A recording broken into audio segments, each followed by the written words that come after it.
바랍니다.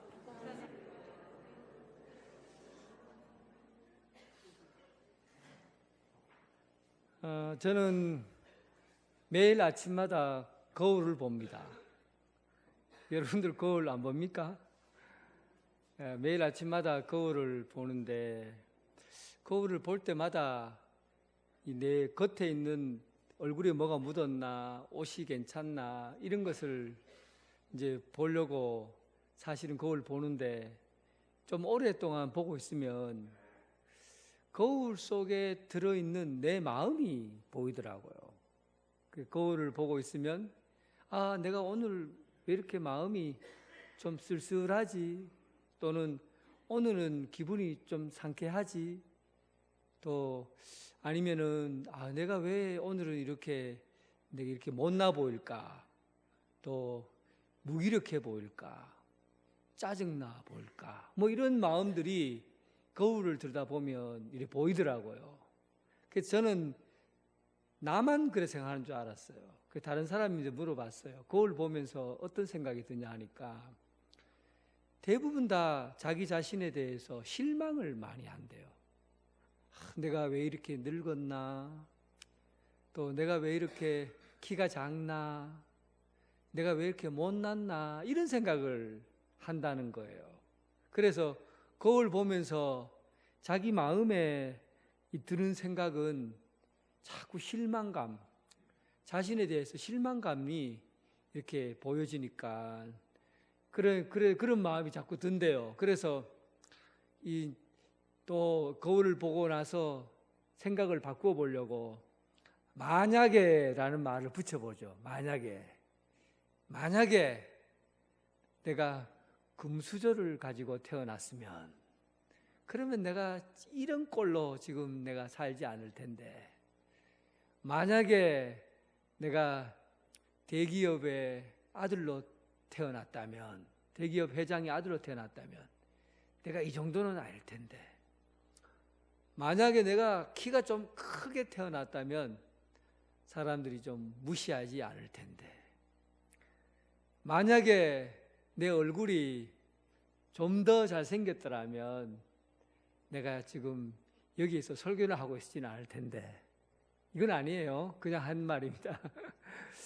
어쨌든 만약에라는 말을 붙이는 것은, 만약에라고 붙이는 것은 어떤 미래에 대한 기대감을 가지고 만약이라는 말을 붙이잖아요. 만약에 내가 이렇게 태어났으면 하고 미래에 대한 기대감을 가지고 붙이는 거예요. 그런데 현실이 만약에라는 말을 붙이는 순간에 내 삶이 못마땅해지는 겁니다. 그래서 살아가고 있는 내 모습이 괜히 불편해지는 거예요. 왜 이러나? 내가 왜 이래 바보 같나? 내가 왜 이래 쓸모없나? 내가 이 정도밖에 안 되나? 이런 생각을 들게 하는 거죠.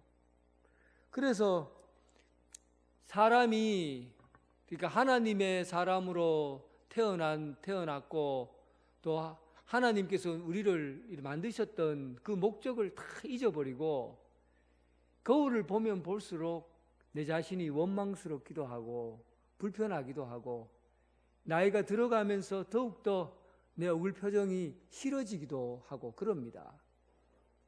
그래서 우리는 이 거울을 보면서 믿는 사람들은 생각을 바꾸어야 돼요. 오늘부터 집에 있는 거울을 바꾸지 말고 여러분 생각을 바꾸세요. 거울 앞에 딱 서서 아이고 내가 왜 이래 못났노? 내가 저런 남편 만나갖고 내 사는 게 왜 이 모양이고 저런 아내 만나갖고 내가 왜 이러노? 이런 생각하지 말고 거울을 딱 앞에 두고 이제 생각을 바꾸세요. 오늘 시편 116편 12절에 있는 말씀처럼 주께서 나에게 베푸신 은혜를 내가 무엇으로 다 갚을 수 있겠는가? 이렇게 생각하라고요. 하나님 앞에 딱 섰을 때, 거울 앞에 섰을 때 하나님이 내게 주신 은혜가 이렇게 큰데 내가 어떻게 하면 이 은혜를 오늘 갚겠나? 어떻게 하면 하나님의 은혜를 갚을 수 있겠나 이렇게 하고 거울을 보라고요. 삶이 달라지지 않겠어요? 믿는 사람은 얼굴 표정에서 벌써 삶의 모습이 다릅니다. 믿는 사람들은, 예수 잘 믿는 사람들은 얼굴 표정부터가 아마 달라요. 내 안에 하나님의 은혜를 품고 사는 사람과 내 안에 나에 대한 불신과 원망과 불편한 마음을 품고 사는 사람이 같겠어요? 하루가 같겠어요?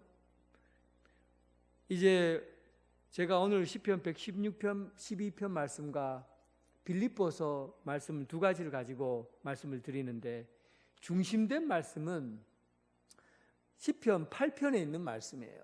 그 시편 8편 말씀은 다 읽지는 않았지만 시편 8편에는 하나님이 우리를 만드신 이유가, 하나님이 왜 인간을 만들었는가라는 것을 설명해 주고 있어요. 어디에서 여러분 하나님이 우리를 왜 만드는지 설명한 데가 있겠어요? 그런데 시편 8편에 사람을 만든 이유에 대해서 설명해 주고 있어요. 그래서 우리는 이 시편 8편 말씀을 좀 더 구체적으로 봐야 됩니다. 시편 8편 4절에 보면 사람이 무엇이기에 주께서 그를 생각하시며 인자가 무엇이기에 주께서 그를 돌보시나이까. 이 시편 기자의 말은 이런 거예요. 자연에 있는 만물들을 다 보니까 자연을 만드신 하나님이 이런 분이라면 과연 하나님께서 사람을 왜 만드셨을까? 또 사람을 만든 하나님은 도대체 어떤 분일까? 하는 것에 주안점을 두고 있어요. 그러니까 이 시편 기자가 낮에 보니까 자연 만물을 보니까 놀라운 거예요. 하늘을 보니까 하늘이 너무 아름답고 땅에 있는 나무들과 숲, 그리고 물고기, 새들, 자연 만물들의 조화와 아름다움은 이루 말할 수 없이 아름다운 거죠. 그래서 하나님께서 만드신 이 세상이 얼마나 어찌 그리 아름다운가. 하나님이 이렇게 아름답게 세상을 만드셨다는 것은 하나님이 이런 분이구나 하는 것을 알게 된 거죠. 밤에 보니까 더 놀라운 거예요. 낮에는 햇빛이 있어서 이 세상을 어떻게 만들었는지 볼 수 있는데 밤은 어때요? 캄캄한 어두움이 내려앉아 있잖아요. 이 캄캄한 새카만 곳에, 새카만 도화지에다가 얼마나 아름다운 것을 만들 수 있을까 기대하고 밤에 봤어요. 그런데 보니까 하늘에 총총한 별, 반짝이는 아름다운 별들을 수도 없이 하늘에 깔아놨어요. 하나님이 손으로 직접 만든 거예요. 그리고 하늘에 달을 띄워서 또 아름답게 또 비춰주고 있는 그 모습을 본 겁니다. 하나님께서 만든 하늘의 별들을 보석같이 아름답게 손으로 다 하늘에 보석을 박아 놓듯이 그렇게 아름답게 박아 놓고 달을 비춰주시고, 이런 하나님은 과연 누구신가? 어떤 분이시기에 이 세상을 이렇게 아름답게 만드셨나? 어린아이들이 가끔씩 엄마 아빠인데 얘기를 하잖아요. 너는 아빠가 얼마나 좋아? 그러면 아빠는 하늘만큼 땅만큼 좋아 그래요. 애들이 표현하는 방식 중에서 최고의 찬사예요. 하늘이 제일 높고 땅이 제일 넓다고 생각하니까 하늘만큼 땅만큼 엄마 아빠 사랑해. 얼마나 대단한 신앙 고백이에요. 아이들은 이런 고백을 하면은 부모는 너무 기쁘죠. 마찬가지로 오늘 시편 8편에 나와 있는 시편 기자는 하나님이 창조하신 이 세계가 얼마나 대단한가 하니까 주의 이름이 온 땅에 가득 차 있다. 영광이 하늘을 다 덮었다. 하늘과 땅에 하나님의 영광과 또 하나님의 이름이 가득 차 있을 만큼 놀랍고 위대한 일들이 일어나고 있다는 겁니다. 이런 하나님, 오늘 본문에는 중심이 점점점 자연에서 어디로 옮겨지냐면 사람에게 옮겨지는 겁니다. 그러면 이렇게 놀라운 일들을 하신 하나님께서 과연 사람을 어떻게 만드셨는가? 사람은 특별하게 하나님께서 만드셨는데, 오늘 시편 8편 4절에 보니까 사람이 무엇이기에 주께서 그를 생각하시며 인자가 무엇이기에 주께서 그를 돌보시나이까. 사람은 이 자연 만물하고 다른 차원에서 말씀하고 있어요. 뭐냐면 하나님이 생각하는 생각 속에 사람이 있다는 거예요. 참 생각을 하시는, 하나님이 생각을 많이 하시는데 생각을 많이 하는 그것이 바로 사람이라는 거예요. 그리고 하나님이 우리를 생각하시는 분이고 또 하나님이 우리를 돌보시는 분이에요. 다 자연 만물이나 이런 것 다 하나님이 돌보시는 분이지만, 하나님께서 직접 만드셨지만 성경에 나오면 인간은 특별히 하나님께서 보호하시고 돌보신다는 거예요. 그러니까 사람이 이 세상 자연 만물하고 다른 차원에서 만들어진 존재라는 겁니다. 하나님의 생각 속에 있는 것이 인간이고 하나님의 돌봄 속에 있는 것이 바로 사람이라는 거예요. 그러니 여러분, 우리가 하나님의 머릿속에 남겨져 있는 인간, 하나님의 손길 속에 담겨져 있는 사람, 이런 존재라고 하면 여러분들이 거울을 보면서 여러분 자신에 대해서 쉽게 얘기할 수 있겠습니까? 거울 보면서 야, 내가 왜 이렇게 못났노? 내가 왜 이렇게 키가 작노? 내가 왜 이렇게 뚱뚱하나? 내가 왜 이렇게 못 사노? 난 이 정도밖에 안 되나? 내가 바본가? 내가 왜 이렇게 자꾸만 잊어버리고 이렇게 멍청한가? 이런 말 하면 되겠습니까? 예, 된다고 지금 전화 오신 거죠? 이런 말 하면 되겠습니까? 하나님께서 우리 생각 속에 담아 놓으시고 하나님의 돌보심 속에 있는 우리 인간을 하나님이 어떻게 생각하겠어요? 직접적으로 말씀을 하셨어요. 하나님 우리를 어떻게 생각하시는가?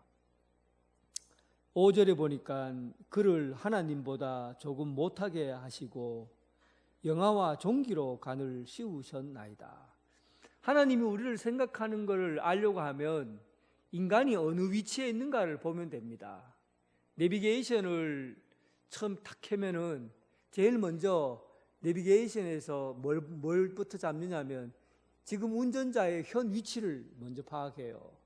GPS, 인공위성에서부터 내 자신이 지금 어느 위치에 있는가를 딱 보여줍니다. 그리고 거기서부터 가고 싶은 위치를 정해놓으면 찾아가는 거예요. 현재 위치를 찾지 못하면 어떤 곳도 갈 수가 없어요. 그게 내비게이션입니다. 그러니까 하나님께서 우리를 어느 위치로 잡아 놓으셨느냐, 이게 우리 인생의 출발점이에요. 그러니까 하나님이 나를 생각하는 그 기준점이 뭔가를 알아야 인생이 출발이 되는 거예요. 그거 모르고 그냥 살면은 우리가 사는 게 왜 사는지를 모르고 그냥 내 현위치도 모르고 그냥 가고 싶은 대로 그래 살아온 거죠. 그런데 오늘 하나님께서 우리를 생각 속에 넣으셨고 하나님의 손으로 돌보시는 사람이라고 하면 하나님이 과연 우리를 어떤 위치에서 말씀하고 있을까 하는 거죠. 5절에 보니까 그를 하나님보다 조금 못하게 하시고 만물을 그의 발 아래 두셨다. 어떤 위치냐면 하나님보다 조금 못한 위치에 인간을 두고, 그리고 자연 만물, 그러니까 이제 나무나 뭐 산이나 해나 달이나 별이나 이런 자연 만물, 곰이나 사자나 뭐 이런 짐승들이나 이런 자연 만물보다도 더 위에, 그리고 하나님보다 조금 아래, 이 위치에 하나님이 우리를 두셨다는 겁니다. 그런데 하나님보다 조금 못하게 하시고 영하와 종기로 관을 씌우셨다고 그래요. 영화와 종기의 관이라는 것은 이 관은 이 왕의 관을 의미합니다. 왕의 관이니까 인간이 세상을 다스리고 통치하도록 그 자격을 우리에게 준 거예요. 여러분들이 이제 강아지를 키우고 소를 키우고 뭐 이런 모든 것들을 사람이 마음대로 할 수 있도록 해준 게 우리 인간의 위치인 거죠. 그런데 이게 하나님께서 우리를 생각하는 방식입니다. 하나님이 우리를 이런 위치에 두었다는 거죠. 그런데 사람이 이 부분에서 실패를 한 겁니다. 하나님께서 인간보다 조금 못하게 했다는 것에 대해서 불만을 가진 사람들이 생겨났어요. 이걸 교만이라고 그래요. 바벨탑 사건이 드러난 사건이었는데 하나님과 같아지려고 하늘 끝까지 이 성을 쌓아보자고 결의를 했던 사람들이 있었어요. 그리고는 바벨탑을 쌓았잖아요. 그리고 하나님 계신 그 높은 데까지 올라가려고 했어요. 그것은 하나님과 사람을 같은 위치에 두고자 했던 거죠. 이것을 교만이라고 합니다. 하나님께서 우리를 높은 자리에 세워두셨는데 그런데도 불구하고 인간은 하나님과 같아지려고 욕심을 낸 거죠. 여러분, 이 사건이 창세기 11장에 나온 바벨탑 사건이 그때 당시의 이야기입니까? 아니면 오늘날도 그렇습니까? 사람이 자기 위치를 몰라요. 능력이 생기니까 하늘을 나르는 비행기, 로켓을 우주에 날려버리고, 그리고 속도 빠른 기차, 그리고 저 땅속을 다니는 잠수함, 인간의 능력이 무한대로 확장되어 버리니까, 그러니까 사람들 스스로 생각하는 거죠. 인간의 힘이 과연 어디까지 갈 수 있는가? 인간의 능력이 과연 어디까지인가? 그리고는 하나님보다도 하나님과 같아지려고, 전지하신 하나님과 같아지려는 과학을 발전시켰어요. 그리고는 인간이 교만해진 거죠. 하나님과 같은 위치에 놓으려고 한 거예요. 더 무서운 사실은 하나님과 같아지려는 노력을 하는 그 교만함보다 더 무서운 것은 하나님이 존재하지 않는다고 판단한 겁니다. 하나님이 이 세상을 만드시고 통치하시고 다스린다 하는 것이 우리들의 생각인데, 인간이 교만해지니까 하나님은 하늘 위에 올라가도 계시지 않고 우주에도 하나님이 계시지 않고 하나님은 이 세계에 존재하지 않는다라고 보는 거죠. 이렇게 교만해져서 하나님을 떠나고 죄를 짓게 된 겁니다. 그리고 또 한 위치를 이탈한 그룹이 또 하나 있지요. 어떤 그룹입니까? 동물들, 자연 만물들을 인간이 다스리라고 했는데 오히려 자연 만물의 다스림을 받으려고 하는 거예요. 그러니까 소를 만들어서 소에게 절을 하고 소가 신이라고 말하는 겁니다.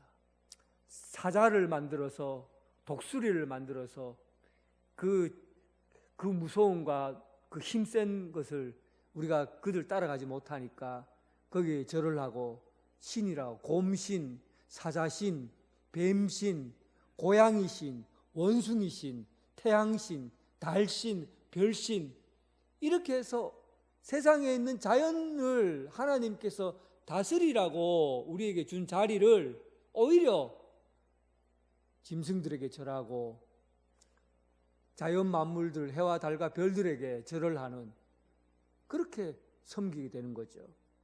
이런 사람들은 하나님이 주신 자리에서 자기 자신이 못났다고 생각하는 거예요. 인간이 이 정도밖에 안 되나? 왜 이렇게 비참하나? 내가 왜 이렇게 바본가? 내가 왜 이렇게 멍청한가? 내가 저 짐승들보다 왜 이렇게 못한가? 그러니까 세상을 다스리라고 한 그 세계를 오히려 섬김의 대상으로 바꾸어 놓아버린 겁니다. 이것도 죄예요. 교만만 죄가 아니라 자기 자신을 너무 비참하게 만드는 것도 하나님 자리를 이탈하게 하는 거예요. 결국은 이렇게 해서 하나님께서 우리에게 관을 씌워주시고 하나님보다 낮은 자리에서 이 세상을 다스리고 통치할 수 있는 그런 아름다운 나라, 조화로운 나라, 하나님이 다스리는 그 아름다운 세상을 일구어 가기를 원하셨는데 사람이 죄를 범한 거예요. 하나님과 같아지려고 한 거죠.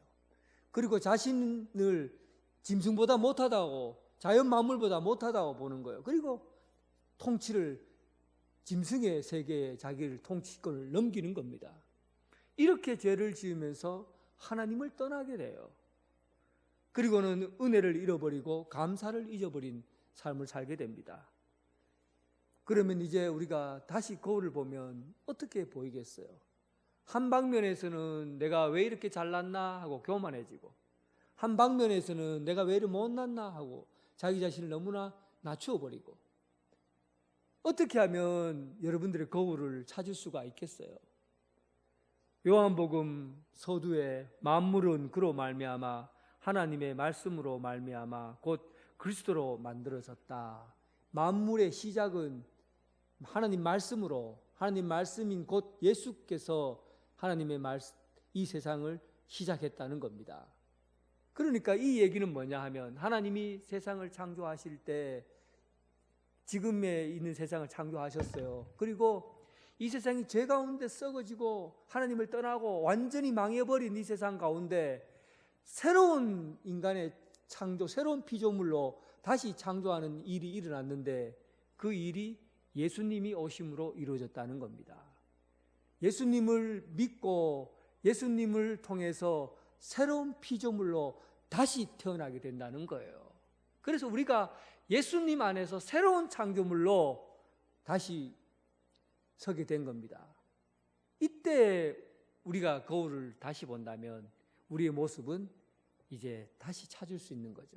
하나님 아래, 그리고 이 세상을 통치하고 다스리는 그 자리에 서게 된 겁니다.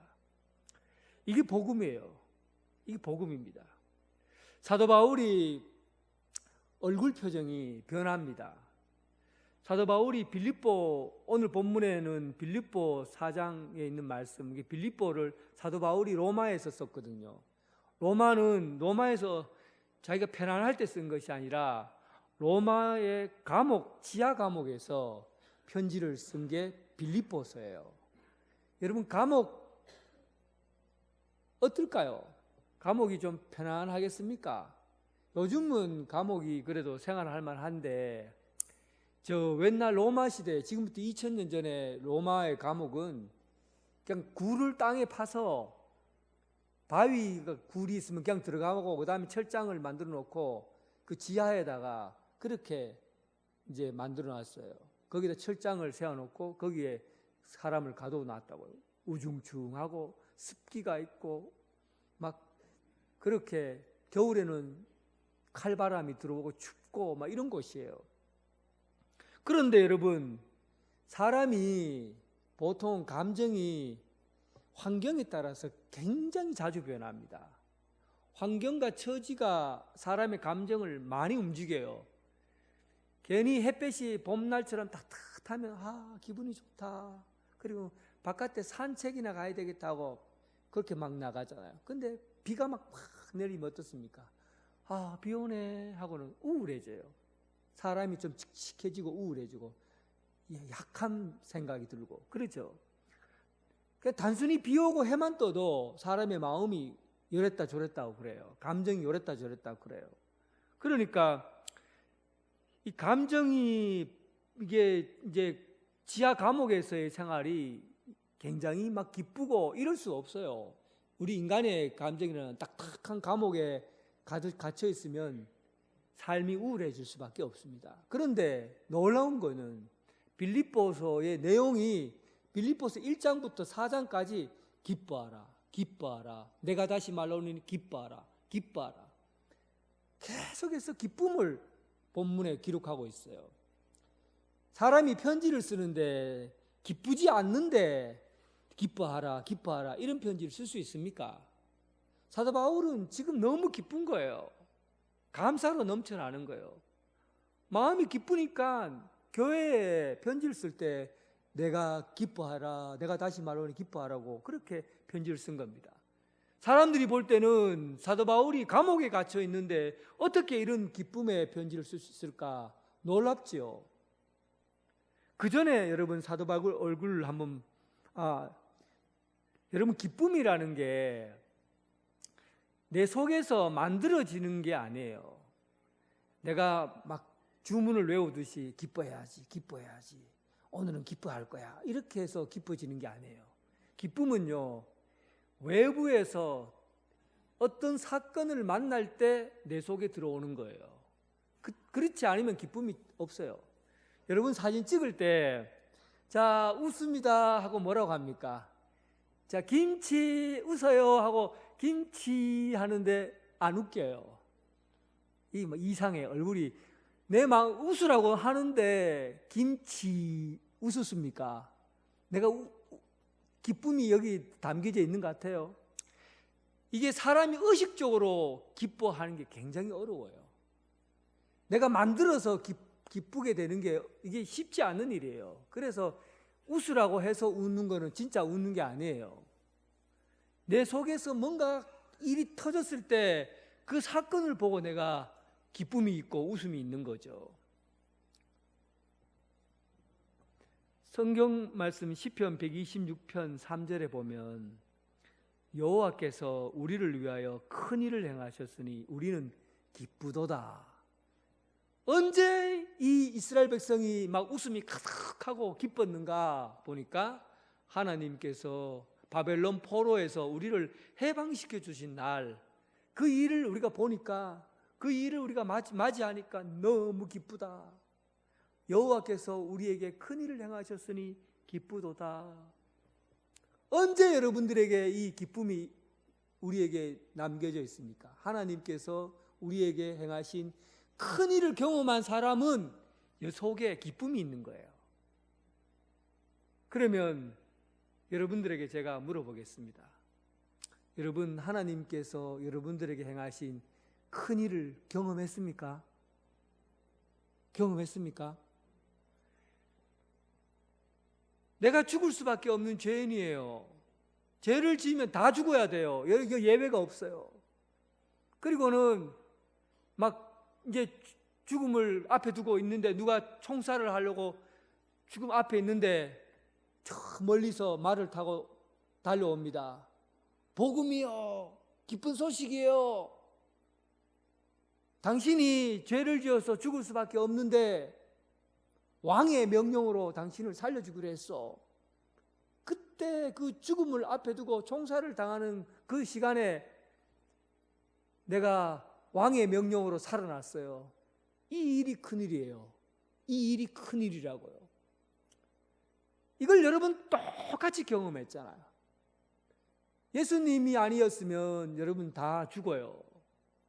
죽고 끝나는 거예요. 사망의 권세 너무 무서워요.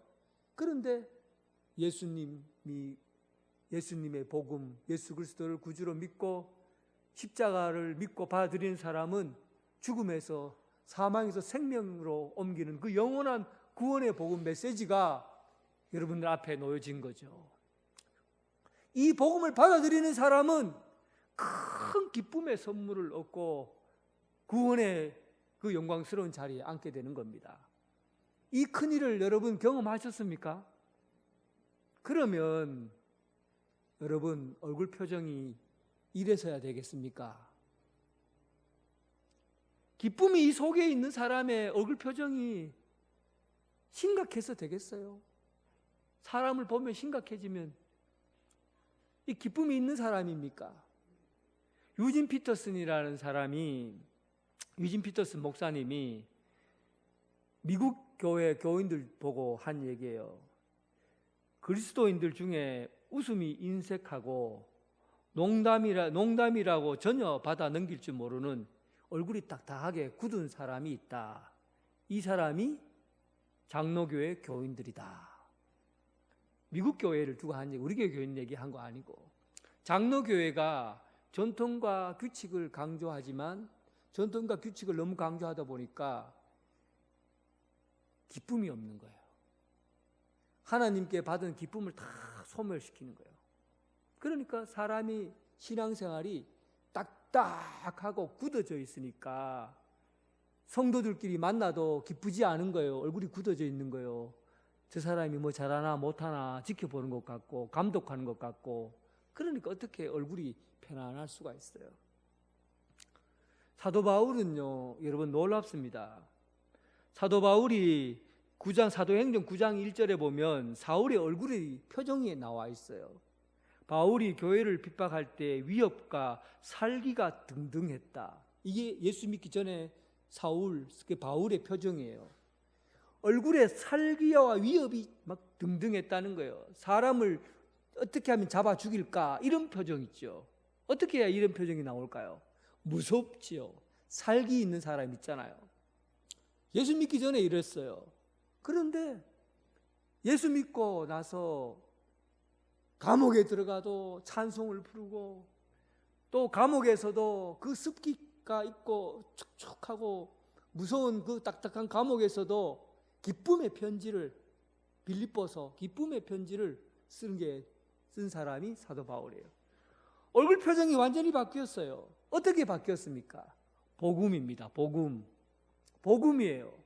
예수 그리스도를 믿는 믿음이 그의 얼굴을 바꾸어 놓은 거예요. 그의 마음을 바꾸어 놓은 거예요. 그의 마음이 어둡고 축축하고 살기가 있고 무서운 마음이었는데, 이 마음이 기쁨의 삶으로 바뀌어버린 거예요. 사람을 보면 기뻐요. 사도 바울 얼굴만 봐도 평안해요. 이게 여러분 예수 믿는 사람의 변화된 얼굴입니다. 이 일을 복음이 하는 거예요. 복음이 우리 속에 들어오면 우리 삶이 바뀝니다. 얼굴 표정이 바뀌어요. 우리 얼굴 관리 해야 되지 않겠어요? 여러분 표정 관리 해야 되지 않겠어요? 이제 우리는 예수 믿는 사람이에요. 예수 믿는 사람의 제일 먼저 나타나는 게 얼굴에서 나타납니다. 심각하고 짜증나고 무섭고 독선으로 가르쳐 있고 살기가 있고, 여러분 이게 내 속에 기쁨이 있는 사람의 얼굴 표정이 아니에요. 오늘 우리가 추수감사절을 맞이하면서 하나님 앞에 감사하려고 이 자리에 왔잖아요. 감사가 어떻게 해서 일어나는 겁니까? 하나님과 여러분 거래하신 적이 있나요? 하나님께서 우리에게 건강 주셨기 때문에 건강 주신 만큼 내가 감사합니다. 하나님이 내게 사업을 잘 되게 해주셨기 때문에 하나님 앞에 사업 잘 되게 해준 만큼 감사합니다. 하나님 제게 건강 주셨기 때문에 건강 주신 것만큼 감사합니다. 거래하시나요, 여러분? 하나님과 거래합니까? 감사는 하나님과 여러분들과의 거래를 하듯이 내가 뭔가를 해줘서 얼마만큼에 대한 보답으로 주는 게 감사가 아니라, 하나님께서 내게 주신 큰 일을 보고 감격해서 하나님께 감동을 받아서 이루 형언할 수 없는 그 감격을 가지고 하나님 앞에 표현하는 게 감사예요. 하나님의 아들 예수 그리스도를 이 땅에 보내셔서 나를 위해 그 죽이신 그 십자가의 사랑을 생각하면 내가 하나님 앞에 무엇으로 보답해야 다 갚을 수 있겠나? 내가 하나님 앞에 무엇을 갚아야, 어떻게 해야 그 은혜를 갚을 수 있겠나? 이런 마음으로 드려지는 게 감사예요. 오늘 추수의 기쁨, 여러분 인생의 모든 기쁨이 하나님께서 여러분들에게 주신 그 은혜를 깊이 생각하며 감사하는 여러분 되시길 주님의 이름으로 축원합니다. 하나님 아버지 감사합니다. 예수 그리스도를 믿는 그 믿음으로 우리 얼굴 표정이 바뀌어지게 하시고, 우리의 속사람이 기쁨으로 채워지게 하시고, 우리의 손이 하나님께 감사로 드려지게 하여 주옵소서. 받은 은혜가 너무 커서 어찌 하나님께 보답할까, 그 기쁜 마음을 가지고 하나님께 드리고 헌신하는 그런 삶이 되게 하여 주옵소서. 예수님 이름으로 기도드립니다. 아멘.